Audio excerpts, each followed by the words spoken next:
नमस्कार। शिवालिक स्कूल की online video class में आप सबका हार्दिक अभिनंदन है, स्वागत है। बेटा आप लोग क्लास 12 का केमिकल काइनेटिक चैप्टर पढ़ रहे हैं और उसका जो आज का जो टॉपिक है वो क्या है गुड़िया? अभिक्रिया की आणविकता या अणु तो अभिक्रिया की आणविकता या अणुकता का मतलब क्या होता है बेटा, ये समझो, ठीक है। तो मैंने क्या बोला कि किसी भी प्राथमिक अभिक्रिया में, कौन सी अभिक्रियाओं में बेटा? प्राथमिक अभिक्रिया। तो प्राथमिक अभिक्रियाओं को और क्या बोलते हैं? किस प्रकार की अभिक्रिया? सरल अभिक्रिया। सरल अभिक्रिया का मतलब वो अभिक्रिया कितने पदों में होती है? एक पद में। एक पद में संपन्न होती है। समझ पाए कि नहीं समझ पाए? ठीक है। तो सरल अभिक्रिया या प्राथमिक अभिक्रिया का मतलब है जो एक पद में संपन्न होती है, अर्थात इसकी कोई क्रिया विधि होती है नहीं होती? नहीं होती। तो इसमें किसी प्रकार से कोई क्रिया विधि नहीं होती। ठीक है बेटा? तो अब इस सरल अभिक्रिया में या इस प्राथमिक अभिक्रियाओं में भाग लेने वाले कौन? क्रियाकारक अणुओं की जो संख्या है, क्रियाकारक अणुओं की संख्या उस अभिक्रिया की क्या कहलाएगी? आणविकता या अणुसंख्यता। माना कि बेटा मेरे पास में A प्लस B दो क्रियाकारक अभिक्रिया करके किस में बदल गए? प्रोडक्ट। अगर मैं ये मानता हूं कि ये एक सरल अभिक्रिया है, कैसे अभिक्रिया बेटा? सरल अभिक्रिया। तो ये कितने पद में संपन्न हो रही है? एक पद में। तो बताओ A के अणुओं की संख्या कितनी है? एक। B के अणुओं की संख्या? एक। टोटल क्रियाकारक अणुओं की संख्या? दो। तो उस अभिक्रिया की अणु संख्यता बोलिए कितनी कहलाई? दो। समझ में आई कि नहीं आई बात? Yes sir. तो किसी भी सरल अभिक्रिया के अंदर भाग लेने वाले क्रियाकारक अणुओं की संख्या को उस अभिक्रिया की अणुकता या मोलिकुलरिटी कहते हैं। ठीक है बेटा? Yes sir. एक माना कि मैंने इमेजिन की 2A प्लस B अभिक्रिया करके उत्पाद में परिवर्तित हो जाते हैं। ठीक है भाई? Yes sir. अच्छा, अब आप बेटा म्यूट हो जाओ। पूजा, सतवीर,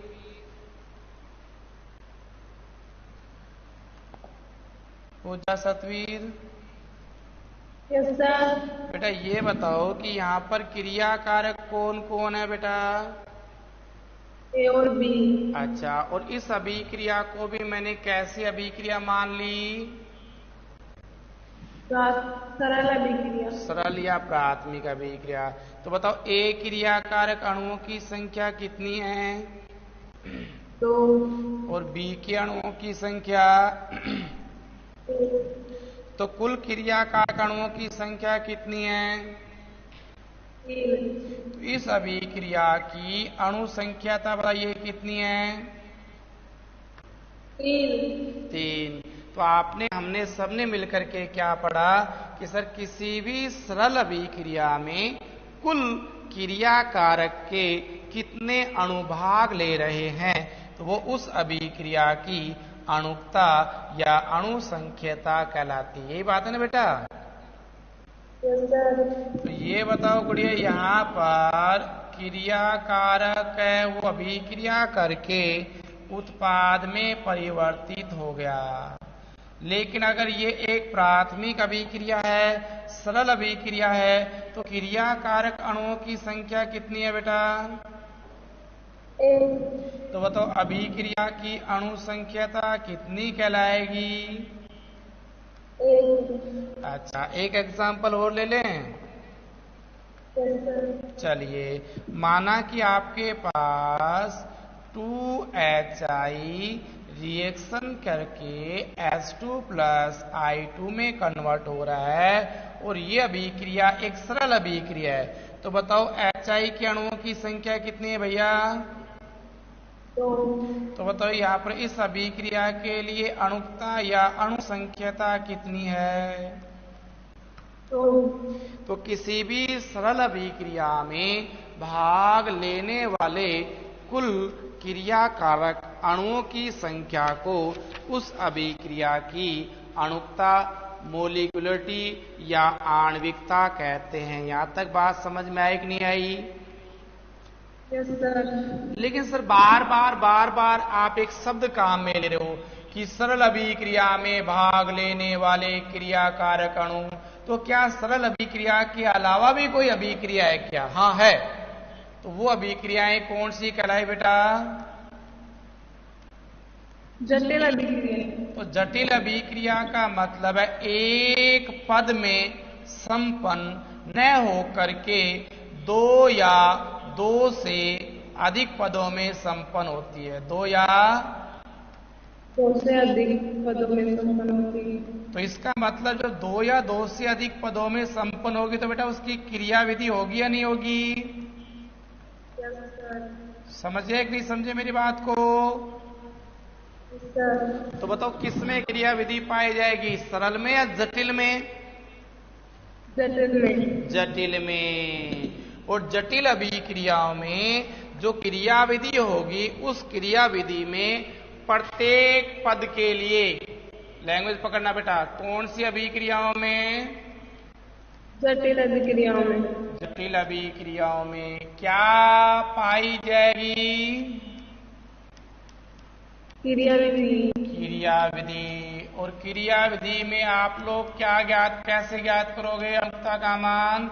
प्रत्येक पद की अणुकता का मान अलग अलग होता है। प्रत्येक पद की अणुकता का मान अलग अलग होता है। अलग अलग होता है। समझ गए बात को? सर। लेकिन उस अभिक्रिया में एक पद ऐसा मिलेगा जो कि अपने पास में बहुत ही धीमा होगा। अतः मैं कह सकता हूं सबसे मंद जो पद है, कैसा पद है बेटा? सबसे मंद पद। उस अभिक्रिया की क्रियाविधि के सबसे मंद पद को आप लोग वेग निर्धारक पद के नाम से भी जानते हो। किसके नाम से? वेग निर्धारक के नाम। तो ये वेग निर्धारक पद कौन सी अभिक्रियाओं में मिला, सरल अभिक्रियाओं में या जटिल अभिक्रियाओं में? जटिल अभिक्रियाओं में। और जटिल अभिक्रियाओं का भी कौन सा वाला है ये सबसे मंद वाला। यहां तक बात समझ में आई कि नहीं आई? Yes sir. चलो बेटा, अब अगला पॉइंट आता है आप लोगों का अणुकता और कोटि में अंतर। क्या आया? अणुकता और कोटि में अंतर। अणुकता और कोटि में डिफरेंस। ठीक है भाई? Yes sir. तो सबसे पहला अंतर तो मैंने परिभाषा से दिया। तो कौन सी अभिक्रिया में भाग लेने वाले क्रियाकारक के अणु? सरल अभिक्रिया में भाग लेने वाले। तो सरल अभिक्रिया में भाग लेने वाले किसके अणु बेटा? क्रिया कारक अणुओं की संख्या, वो तो क्या कहलाएगी? अणुकता। अणुकता। लेकिन अगला कौन सा है? कोटि। अच्छा, बहुत अच्छी बात है कोटि। तो इसमें कहता है किसी रासायनिक अभिक्रिया में, किसी रासायनिक अभिक्रिया में, तो किसी भी रासायनिक अभिक्रिया में भाग ले रहे क्रिया कारकों की वह संख्या, किसकी संख्या? क्रिया कारकों की और उत्पाद की? क्रिया कारकों की। जिनकी, मैंने कलर चेंज किया है तो की पॉइंट है, जिनकी सांद्रता में अभिक्रिया के दौरान क्या होना जरूरी बेटा? परिवर्तन। अभिक्रिया के दौरान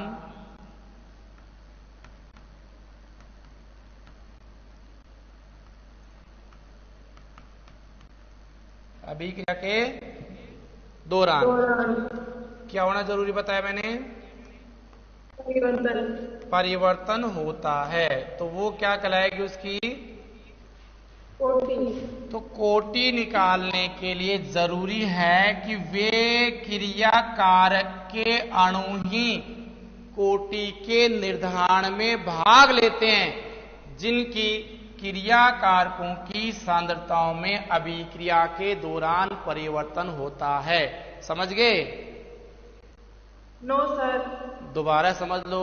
तो बेटा मैं क्या बोलना चाह रहा हूं, एक बात बताओ, अपने पास में किसी भी स्कूल को उठाने के लिए कौन से बच्चों की जरूरत पड़ती है? सक्रिय या निष्क्रिय?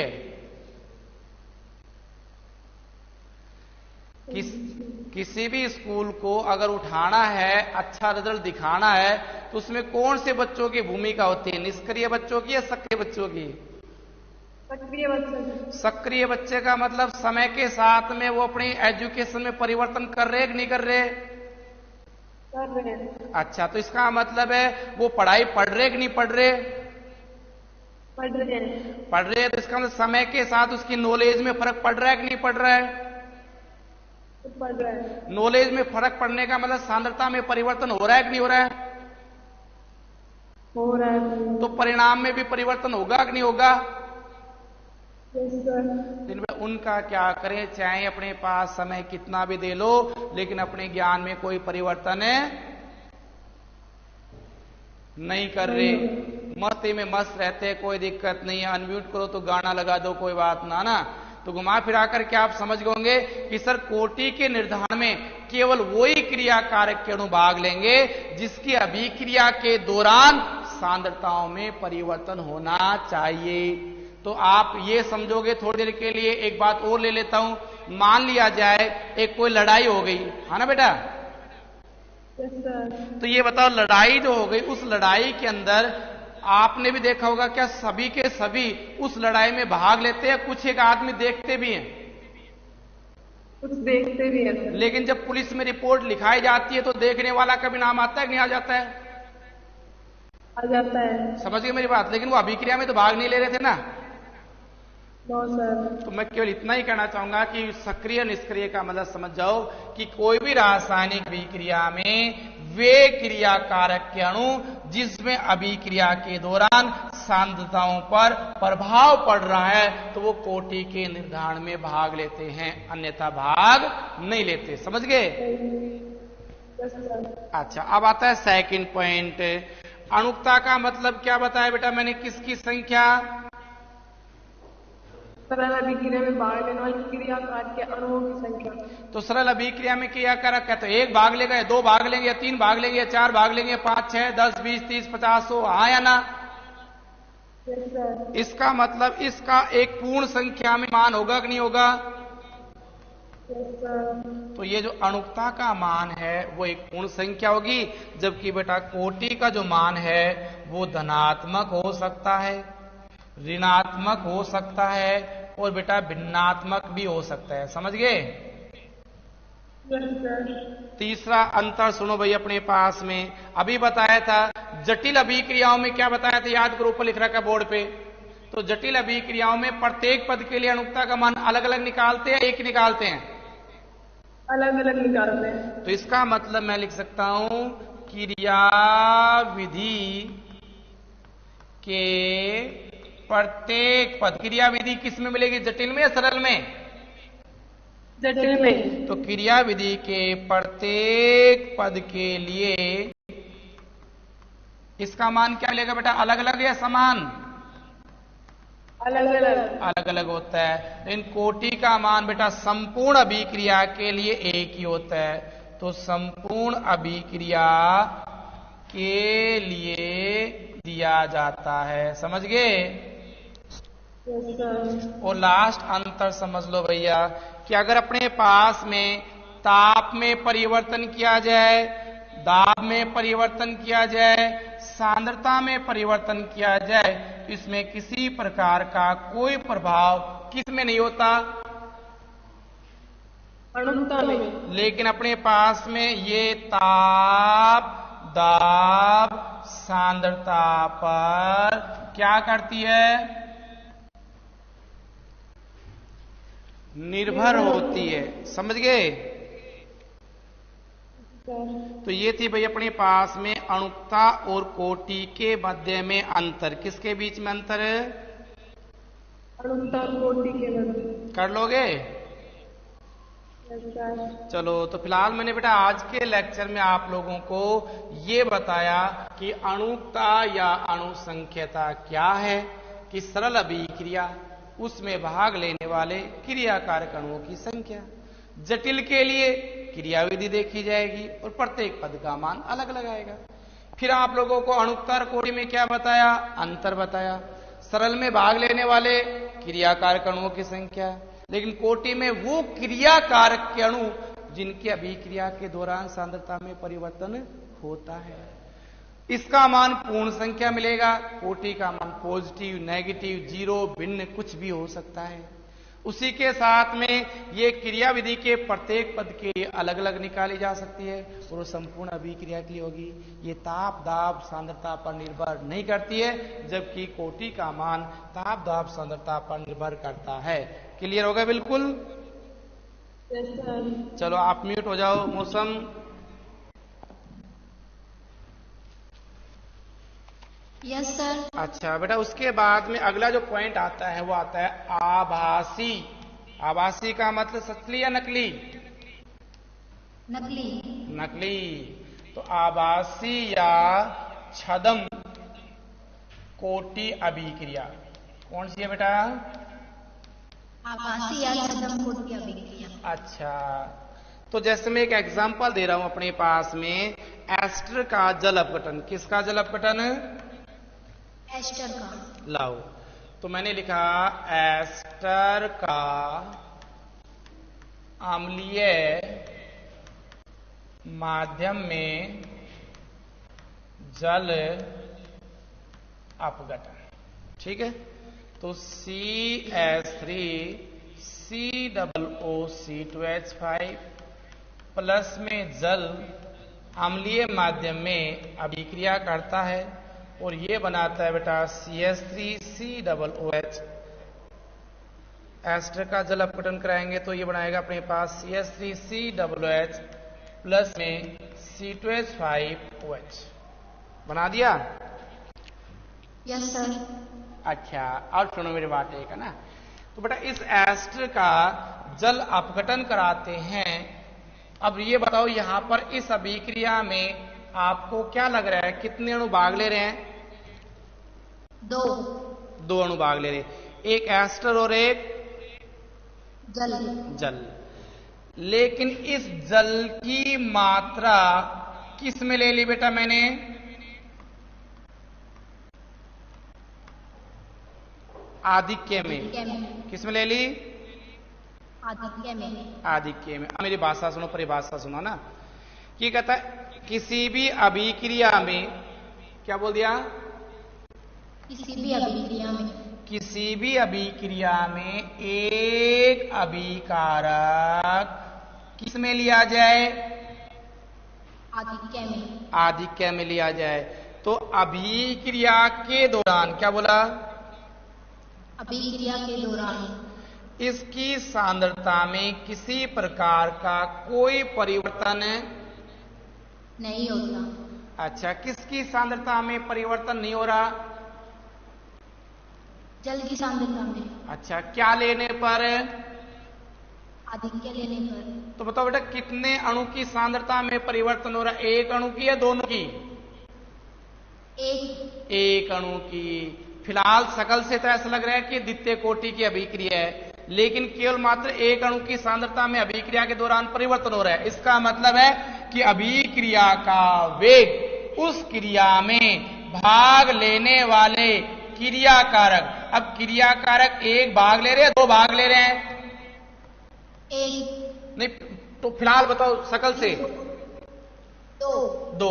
लेकिन मैंने क्या बोला, जल की मात्रा इतनी ज्यादा है कि अभिक्रिया के दौरान इनकी सांद्रता में कोई प्रभाव नहीं। तो केवल और केवल किसकी सांद्रता में प्रभाव पड़ा बेटा? एस्टर की। इसका मतलब अपने पास में इसमें अभिक्रिया का वेग केवल एक अणु की सांद्रता पर निर्भर कर रहा है, दोनों की? एक अणु की सांद्रता। इसीलिए अपने पास में इस अभिक्रिया को आप छदम एकाणुक अभिक्रिया भी बोल सकते हो। क्या बोल सकते हो बेटा? छदम एकाणुक। छदम एकाणुक बोला, शकल से तो लग रही है कि द्वितीय कोटि की अभिक्रिया है, लेकिन है कौन सी कोटि की अभिक्रिया? प्रथम कोटि की। सर प्रथम की क्यों बोली? क्योंकि अभी आपने थोड़ी देर पहले कोटि में बताया था कि वे क्रिया कारक के अणु जिनकी अभिक्रिया के दौरान सांद्रता में परिवर्तन होता है तो कोटि के निर्धारण में भाग लेते। लेकिन सर यहां पर आपने बताया कि जल की सांद्रता में अभिक्रिया के दौरान कोई परिवर्तन नहीं हुआ, इसलिए एस्टर में हुआ। इसलिए ये कौन सी कोटि की अभिक्रिया कहलाई? प्रथम कोटि। तो इन अभिक्रियाओं को छदम एकाणुक अभिक्रिया के नाम से जाना जाता है। समझ गए? Yes sir. आगे चले बेटा? Yes sir. चलो, उसी के साथ में